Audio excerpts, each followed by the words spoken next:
Ejercicio número 8. Para el circuito de la siguiente figura, determine las frecuencias resonantes Fs, Fp y Fm, los valores de las reactancias inductiva y capacitiva en resonancia, el valor de la impedancia total en paralelo en resonancia, calcular el factor de calidad en paralelo y el ancho de banda, calcular la tensión que cae en el capacitor en resonancia y por último, determine la magnitud de las corrientes que circulan en la rama del capacitor y del inductor. Inciso A. Primero calcularemos la frecuencia resonante en serie, que va a ser igual a 1 sobre 2pi por la raíz de la inductancia por la capacitancia, lo que nos da como resultado 7117,63 Hz. Ahora calcularemos la frecuencia resonante en paralelo, que va a ser igual a la frecuencia resonante en serie por la raíz de 1 menos la resistencia de la bobina al cuadrado por la capacitancia sobre la inductancia. Esto nos da como resultado 6646,51 Hz. Y por último calcularemos la frecuencia Fm, que es la frecuencia a la cual la impedancia total en paralelo es máxima, y va a ser igual a la frecuencia resonante en serie por la raíz de 1 menos 1/4 de la resistencia de la bobina al cuadrado por la capacitancia sobre la inductancia. Esto nos da como resultado 7002,82 Hz. Aquí podemos observar que la frecuencia máxima está comprendida entre la frecuencia serie y la frecuencia paralelo. Inciso B. Primero debemos calcular cuál va a ser la reactancia de la bobina, que va a ser igual a 2pi por la frecuencia resonante en paralelo por la inductancia, lo que nos da como resultado 20,88 ohmios.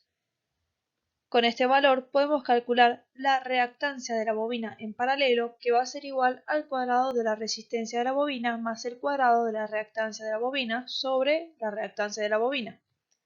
Recordando, este valor se obtiene de convertir la rama en serie de la resistencia y la inductancia en dos ramas en paralelo. Realizando el reemplazo correspondiente, obtenemos que este valor es igual a 23,95 ohmios. Por último, la reactancia de la capacitancia va a ser igual a 1 sobre 2pi por la frecuencia resonante en paralelo por la capacitancia, lo que nos da igual a 23,95 ohmios. Se verifica que estas reactancias sean iguales, por lo que hay una resonancia en paralelo. Inciso C. Primero tenemos que encontrar cuál va a ser la resistencia de la inductancia en paralelo, que va a ser igual al cuadrado de la resistencia de la bobina más el cuadrado de la reactancia de la bobina sobre la resistencia de la bobina, lo que nos da como resultado 62,50 ohmios. Con este valor podemos calcular la impedancia total en paralelo, que va a ser igual al paralelo entre el valor encontrado y la resistencia de la fuente, que nos da como resultado 55,56 ohmios. El factor de calidad lo calcularemos como el paralelo de la resistencia de la bobina en paralelo y la resistencia de la fuente sobre la reactancia de la bobina en paralelo. Este valor nos da igual a 2,32.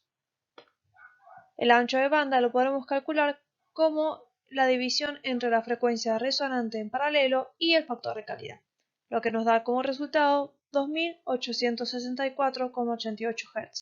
Para calcular la tensión que cae en el capacitor podemos utilizar el dato encontrado de la impedancia total en paralelo, ya que en todas las ramas caerá la misma tensión.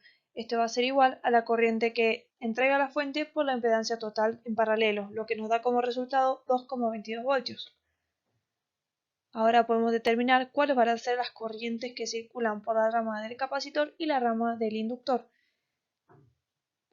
que en el caso del capacitor va a ser igual a 92,69 mA y en el caso del inductor, como sabemos hay una resistencia y una inductancia, tenemos que usar el módulo de la suma de estos valores. Entonces esto nos va a dar 99,28 mA.